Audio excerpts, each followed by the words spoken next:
Hello friends, এখন সময় বেলা আড়াইটে।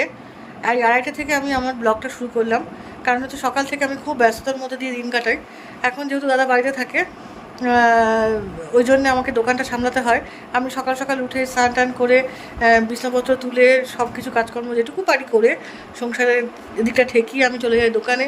ওটাই তো আমার মেন জায়গা। ওখানে সমস্ত কাজকর্ম করে আমি এই সময় বাড়ি আসি একটা দেড়টা 15-2 নাগাদ। এসে তারপরে আবার এখান থেকে খেয়ে দিয়ে যাই। আসলে কদিন ব্লগ দিতে পারছি না, কারণ হচ্ছে খুবই ব্যস্ততার মধ্যে আছি, বিশ্বাস করো। নইলে ব্লগটা অবশ্যই দিতাম। তা দেখলাম যে না, এত ব্যস্ততার মধ্যে থেকেও যখন সবাই সব কিছু করে, আমিও তোমাদের সঙ্গে কথা বলতে পারবো, তাই আজকে চলে এলাম। আকাশটা সকাল থেকে বেশ রৌদ্র, মেঘ ছিল, বৃষ্টি হচ্ছিল, কিন্তু এখন কি রৌদ্র উঠেছে দেখো। দেখেছো কি পরিমাণে রৌদ্র উঠেছে। একটু আকাশটা মেঘলা থাকলে কাজকর্ম করে খুব শান্তি পাওয়া যায়, কিন্তু এই রোদ্দুর উঠলে না, ভালো লাগে না। কেমন আছেন বলুন? গুড আফটারনুন সবাইকে। এমনি ভালো আছি, কি করবো আর। বাড়িতে সময় কাটছে না। না সময় মানে আরে বিন্দু মাত্র সময় কাটছে না আমার, মানে সে কখন ঘুম থেকে উঠেছে এখন মাঝে মাত্র আড়াই। আরে প্রথম প্রেম, প্রথম প্রেমিকা। সত্যি আমার ফার্স্ট লাভ হচ্ছে আমার বিজনেস। এই ফার্স্ট লাভকে খুব মিস করছি। হ্যাঁ, কিছু করার নেই, এটুকুনি আমাকে এখন মেনে নিতে হচ্ছে। দেখা যাক, মঙ্গলবার থেকে ইচ্ছা আছে অন্তত হাফ কন্টিনিউ করা। দেখো শুনতে পাবে না একটু কাছে না আসলে।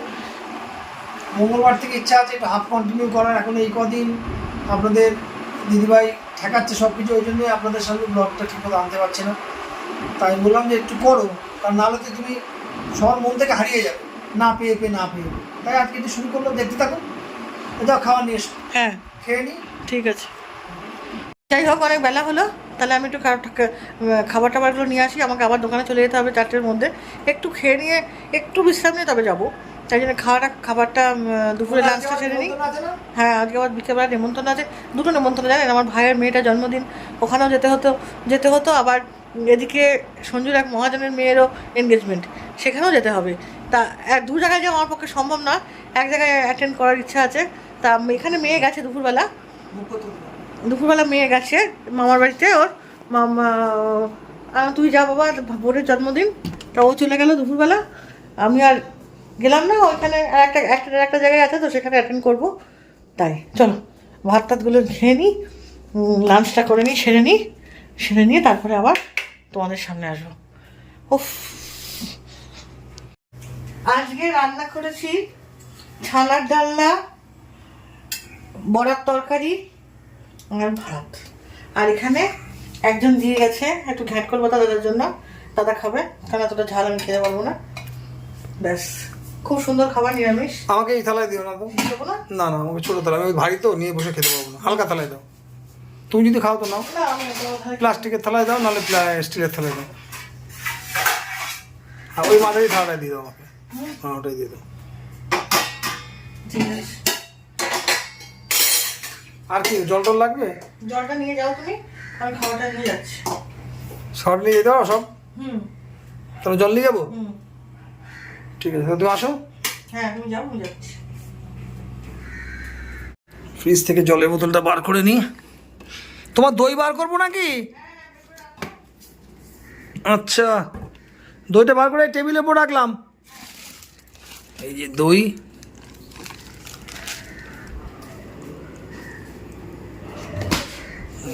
জলটা নিয়ে ঘরে আসুক।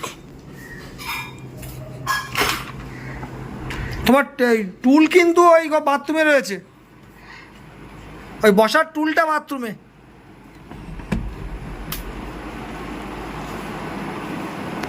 এই যে আমার খাবার চলে এসছে, ভাত, ঘ্যাটকুল পাতার বাটা, এই হচ্ছে ছানার ডালনা, এই হচ্ছে বড়ার ঝোল। এত কিছু খাবো না, দেখা যাক, উনি আসুক। খেয়েছো? তুমি আমাকে ছানাটা দিলে, আমি এত খাবো না, ছানাটা তুমি খেয়ে নিও। খাও না, আমরা নিয়ে এলাম। আমার এত খেতে লাগবে না। তুমি যখন পারবা খাও। ঠিক আছে, তুমি ঘ্যাটকুল নাও নি, না, একটু খেতে পারতে। দই দিয়ে খাই, খেয়ে দই দিয়ে খাবো। আমি দই দিয়ে খাইনি। দই দিয়ে খাবে? হুম ঠিক আছে, খেয়ে নাও তাহলে। খেয়ে নিয়ে আবার তোমার সঙ্গে কথা বলছি। আবার কি আনলে? ওই দিই খবরটা, ওই আমার প্রিয় ফেভারিট দই। দেখি। আমি খেতে পারবো? না, হ্যাঁ, টক তো একটু আমি খেতে পারবো না? না হয় ভালো। না না, তাহলে খাবো না। ঠিক আছে, আমি তো এই বড়া টড়া দিয়ে খেলাম, ভালোই লাগলো বেশ, একটু ঝাল ঝাল লাগলো। বড়ার ঝোলটা বন্ধ দিস। পরে একটু তৃপ্তি করে ভাত খেয়ে দেবো। তোমার ঘাট করে পাঠাতে খারাপ লাগেনি, তার থেকে আমার ওই বড়ার ঝোলটা একটু বেশি ভালো লাগলো, একটু ঝাল ঝাল লাগলো আর কি, একটু ঝাল ঝাল খেতে ইচ্ছা করছে। আচ্ছা বলছি, তোমার ওই দোকানে আজকে হচ্ছে সেই একটা 600 কন্টেনার বলছিলাম বাচ্চাকে, ওই লোক এসে তোমার 5টা ক্যাব দিয়ে টাকা দিয়ে গেছে, মালটা নিয়ে গেছে। তা তুমি দোকানদারিটাকে এনজয় করছো? খারাপ লাগে না। হ্যাঁ, খারাপ লাগে না। একটু বোর হচ্ছ? আবার যখন 7 দিন 8 দিন পর থেকে যখন আর যাবা না, তখন দেখো আর মনে হবে একটু দোকানে যাই। তবে আমি আবার যখন গেলাম তখন ছিলাম,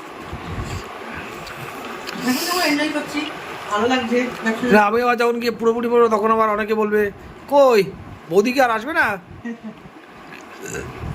ঠিক আছে, দুজনেরই কাজ, দুজনের দোকান। অ্যাকচুয়ালি দোকান তো তোমার নামে, আমি তো অ্যাকচুয়ালি কর্মচারী। ওকে, চলো রেডি।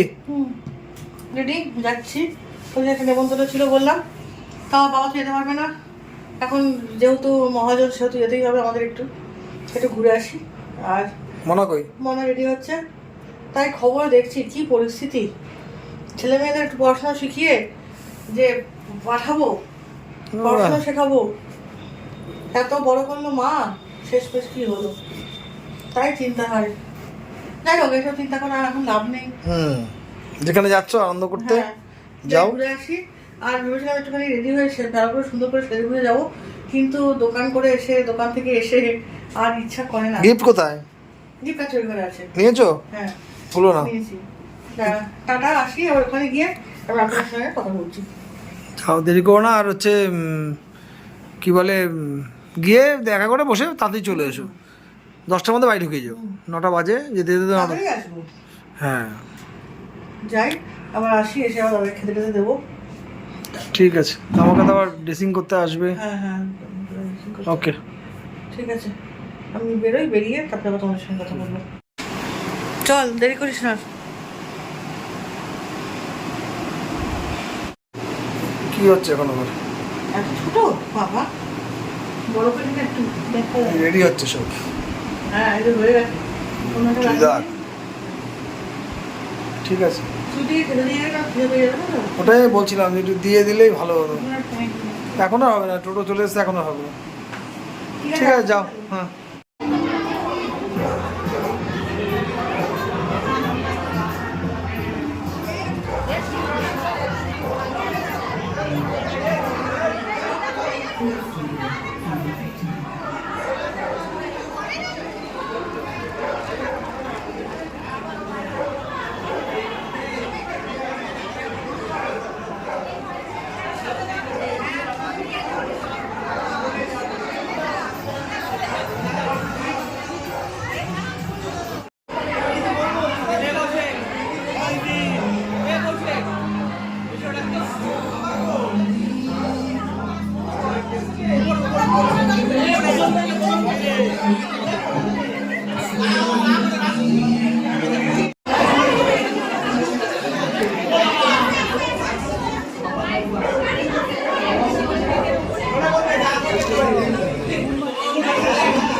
কালকে দোকানের শেষে গেছিলাম একটা এনগেজমেন্টে, তা বেশ ভালোই লাগে এখনকার দিনের এইসব নিয়মকানুন।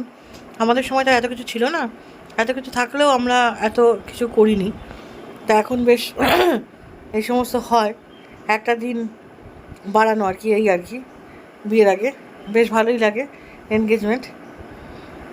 তা যাই হোক, সুন্দর মানিয়েছে দুজনকে, খুব ভালো লাগছে দেখতে।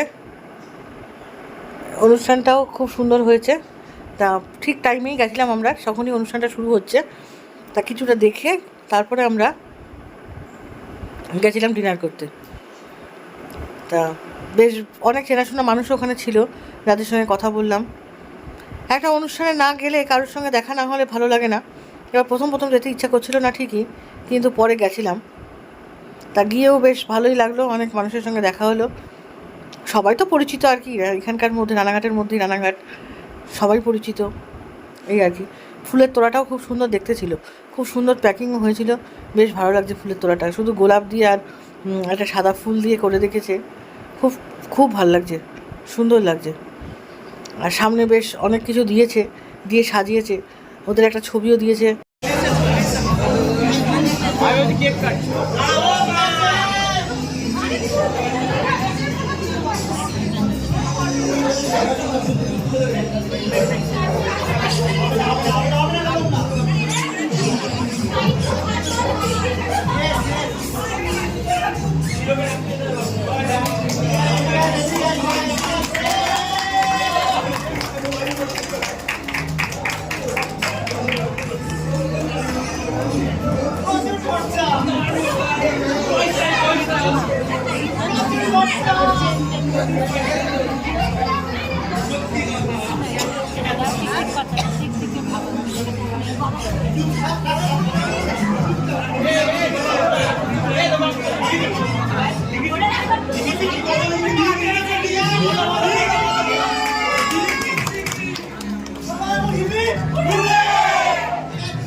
ওদের অনুষ্ঠানের শেষে আমরা চলে এসেছিলাম ডিনার করতে উপরে।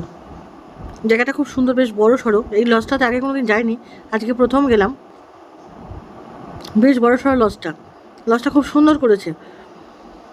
তা আমরা ওখানে বসে ওয়েট করছিলাম, একটা ব্যাচ চলছিল যেহেতু, তা ওরাই বললো যে একটু বসুন, সামনের এটাতে দেবো।